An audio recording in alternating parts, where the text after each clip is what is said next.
The moment my wife demanded I sign over my parents' house, I knew our marriage was broken beyond repair. That house wasn't just a roof over my head. It was the place where I grew up, where my mother cooked every Sunday, and my father taught me how to fix things in his garage workshop. I cared for it like a treasure. The walls freshly painted, the garden trimmed, the family photos untouched. But to her and her family, it was nothing more than a trophy, a prize to be handed to her younger sister, a recent graduate who had never worked a serious day in her life, yet dreamed of a life of unearned luxury. At first, the demands were veiled as suggestions. Wouldn't it be lovely for Laura to start her life in her own home, don't you think? My mother-in-law would say. The sister would nod with a practiced smile, and my wife would add the final touch. And you and I can move somewhere better, darling.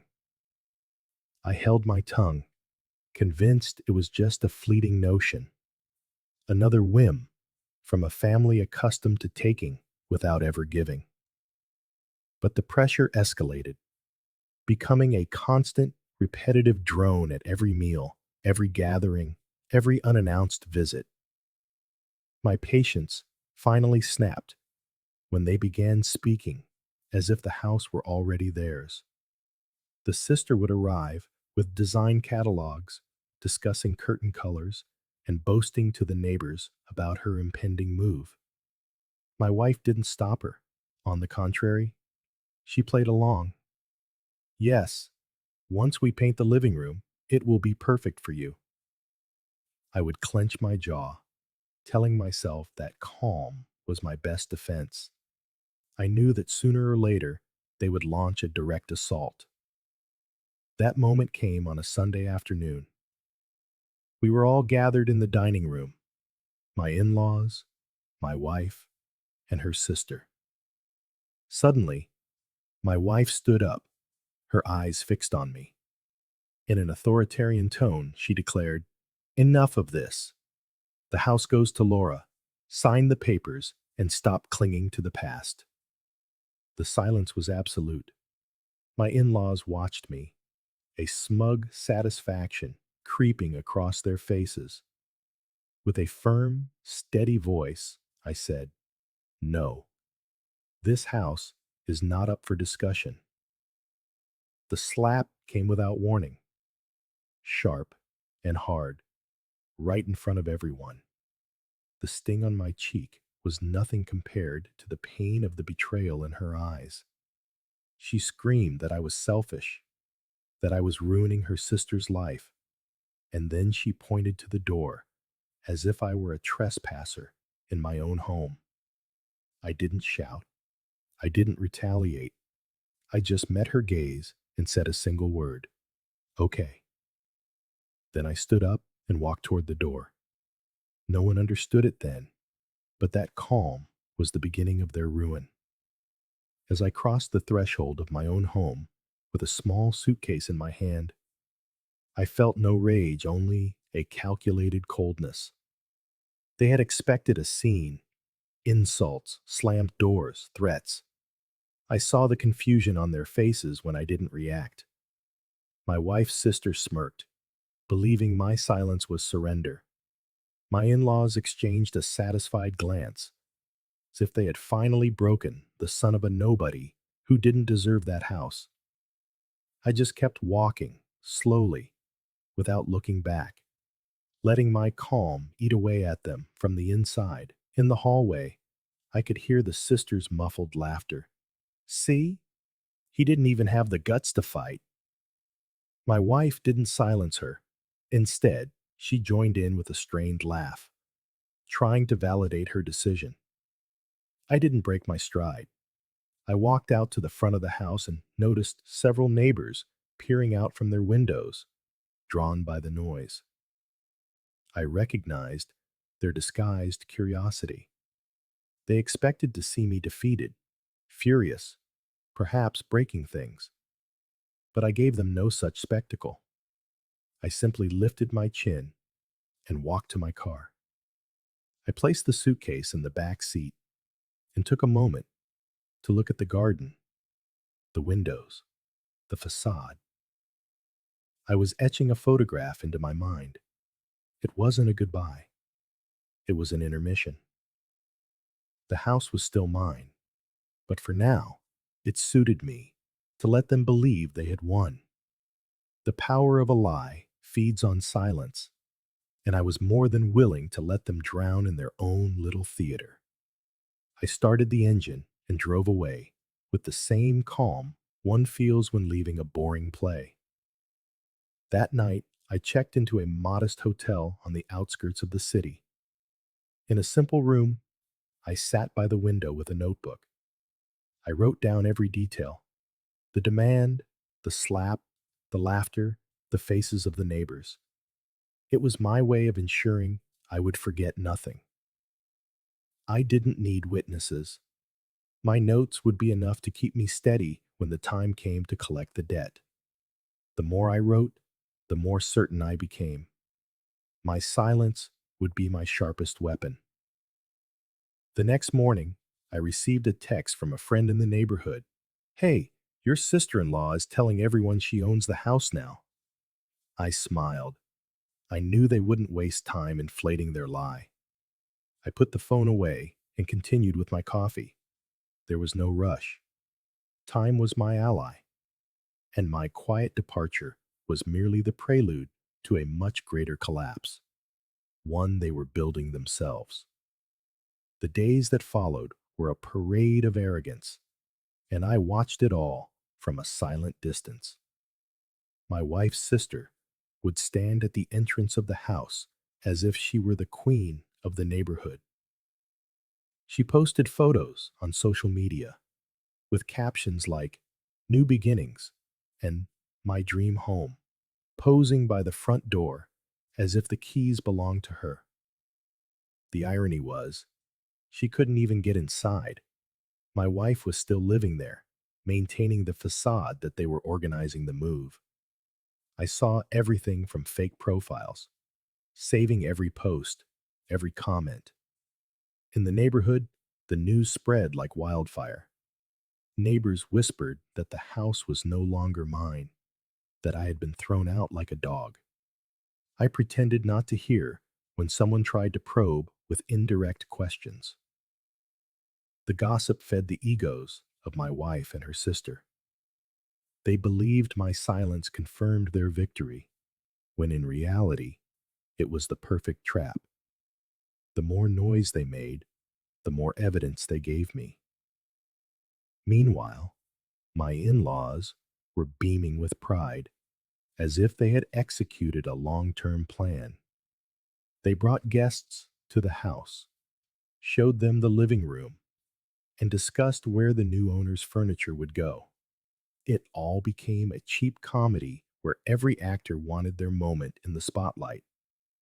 They even hosted small gatherings, serving coffee and cookies, while narrating a fictional story of how I had decided to give up the house for the sake of love and family. Hearing it from third parties turned my stomach, but it also strengthened my resolve.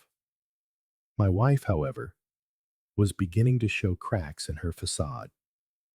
Though she repeated the story with a smile, her eyes couldn't hide her unease. She knew I wasn't a man to walk away with his head down. My calm unsettled her more than any shout ever could. She sent me a couple of messages, trying to start a conversation, but I left them on read. That indifference gnawed at her. She remembered the slap, my quiet eyes, and she feared what she couldn't decipher. The sister, on the other hand, felt invincible. She went shopping for curtains, rugs, and even new appliances, as if the move were just days away. She posted photos of her purchases, tagged hash for my new home. I saved everything: screenshots, online receipts, even comments from mutual friends who mocked me, believing I was finished. They had no idea that every laugh they shared was giving me more ammunition for the day of the collapse. The morning of the move was a grotesque spectacle. They arrived in 2 cars loaded with boxes, their smiles wide as if attending a party. The sister got out first, dressed in a flashy outfit, recording a story for Instagram. Finally, my new home. Behind her came my in-laws with faces of contained triumph, and my wife with a nervous expression she tried to mask with enthusiasm. The neighbors, alerted by the commotion, began to gather on the sidewalk, forming an expectant audience. The sister walked theatrically toward the front door. She reached into her purse and pulled out a set of fake keys she'd had made, convinced I had relinquished all control. When she tried the lock, it wouldn't turn. Confused, she banged on the door until she noticed a white envelope taped just below the doorbell. She ripped it off, annoyed, assuming it was a note of surrender from me. But when she opened it, she found something else entirely. It was a notarized document drafted by my father before he died. It stated that the house was ironclad. It could only belong to his legitimate son, and under no circumstances could it be transferred to a third party outside the direct bloodline. It bore the official seal and signature of the notary who had handled the inheritance. The sister began to read it aloud, intending to impress the crowd, but her voice started to tremble halfway through. The neighbors, listening in silence, began to murmur. My father-in-law snatched the document from her to read it for himself. He scanned it quickly, searching for any loophole that might favor them, but found none. His face went from arrogance to a cold sweat in seconds. My mother-in-law tried to dismiss it as a fake, but the seal was unmistakable. Many in the neighborhood recognized it, as the notary had been a respected figure in the city. Everything was exposed, not by me, but by my father's words, speaking from beyond the grave with more force than any shout ever could. My wife lowered her gaze, unable to meet the eyes of her neighbors. She knew the game was over. She remembered the slap. She remembered my silence, and she understood, far too late, that I had never been disarmed. While her sister tried to keep up the act with clumsy phrases like, "There must be a mistake," the humiliation was already complete. The scene, playing out in front of the entire street, was their sentence. And I, from a nearby corner in my car, watched it all without moving a muscle. The document was passed from hand to hand, as if it were burning them. First the sister held it, then my father-in-law, then my mother-in-law. Finally, one of the oldest neighbors took it and read it aloud for everyone to hear. Each word was a hammer blow against the lie they had maintained for weeks. Exclusive property of my son, non-transferable, untouchable by anyone outside the family bloodline. The murmuring grew into a collective buzz. Everyone understood. They had tried to rob me in broad daylight. The sister tried to salvage some pride, but her voice failed her. She stammered nonsensical phrases.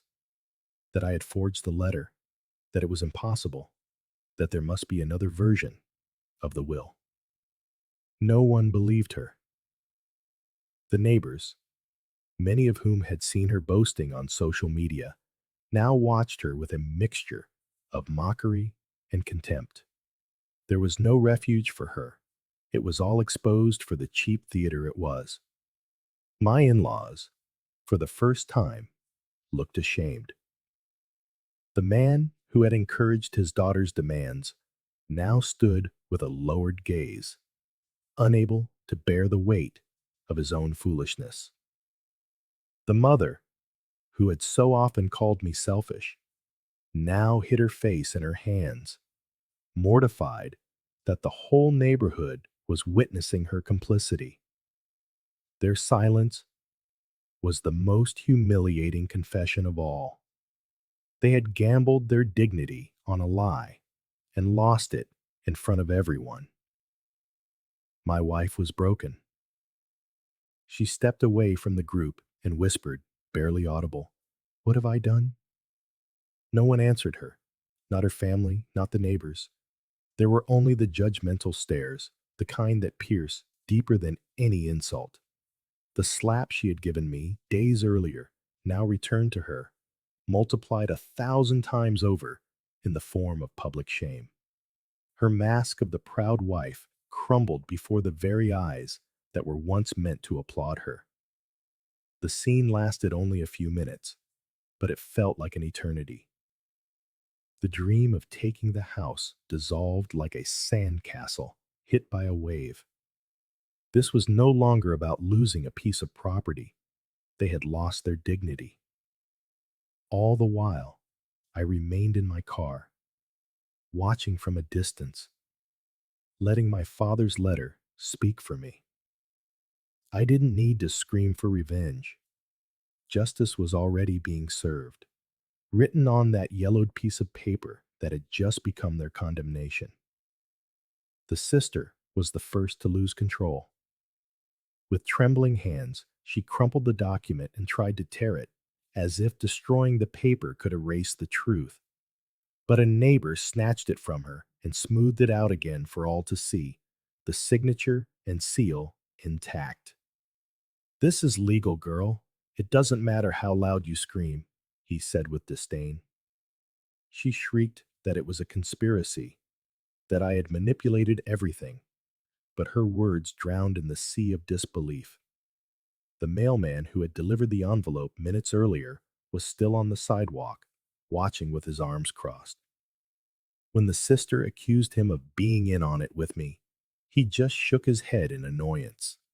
"I'm just doing my job," he replied, and walked away without a second glance. That simple dismissal was a harder blow than any insult. My in-laws were paralyzed. The father, who had so often lectured me about doing right by the family, was now reduced to a man with a sweaty brow, unable to speak. The mother, who once shouted at me with such arrogance, now covered her face, ashamed. They didn't know whether to run or stay, because either choice would leave them marked forever. My wife, however, no longer tried to uphold the lie. She was crying silently, her arms crossed over her chest, as if to shield herself from the avalanche of stares. She remembered slapping me, remembered her own words of eviction. "Get out of here." Now she understood. It wasn't me who had been cast out. It was her. The true exile was the one who thought she had won, and that certainty was shattering her from within. I never made an appearance. There was no need. I let my father's voice, etched into that document, deliver the final verdict. The show was over, with the sister screaming alone in the middle of the street, the parents petrified with shame, and my wife drowning in her own regret. Meanwhile, the neighbors retreated to their homes, faint smiles playing on their lips. They knew they had just witnessed the public unraveling of a family who had believed themselves cleverer than the very blood that truly held those walls together. The downfall of my in-laws was far from over. That day was merely the beginning. Gossip swept through the neighborhood like wildfire. The sister, once the smug young woman who boasted of "my new house," became the subject of cruel jokes on every street corner. Some neighbors even took to calling her the Phantom Heiress. Her social media posts, once flooded with compliments, now overflowed with mockery and sarcasm. Every screenshot I had saved made the rounds, passed from one person to the next as undeniable proof of her arrogance. The social pressure became unbearable for her. She lost friends overnight, even those who had once eagerly attended her parties and indulged her haughty demeanor. I later learned that at a job interview, she was recognized as the girl from the house that wasn't hers. She didn't get the position. From that moment on, her name was stained with shame in the very circles where she had once so desperately tried to shine. It was the inevitable price for trying to claim something that was never hers to begin with.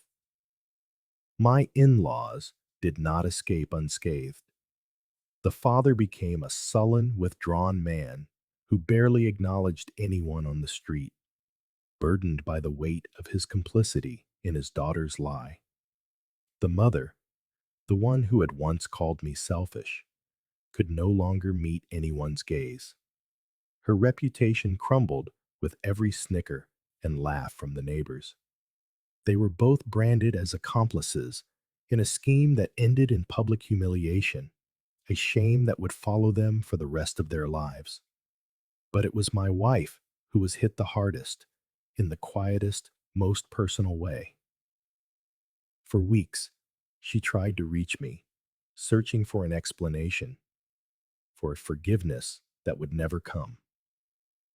She knocked on my door several times, but I never answered. Her messages were met with silence. Her tears fell unwitnessed. She came to understand that the slap and the betrayal it represented had sealed her fate. It wasn't my father's deed that destroyed her. It was her own choice. The choice to side with those who tried to strip me of everything I had. And I remained where I had always belonged, in my parents' home, watching over every corner, my dignity intact. I needed no dramatic acts of revenge, no endless arguments. I simply allowed the truth to speak for itself and let their own hubris do the rest. They lost everything: respect, reputation, and the trust of others. And through it all, I remained standing, stronger than I had ever been. In the end, that slap did not cast me out. It cast them out from a place they had never truly belonged.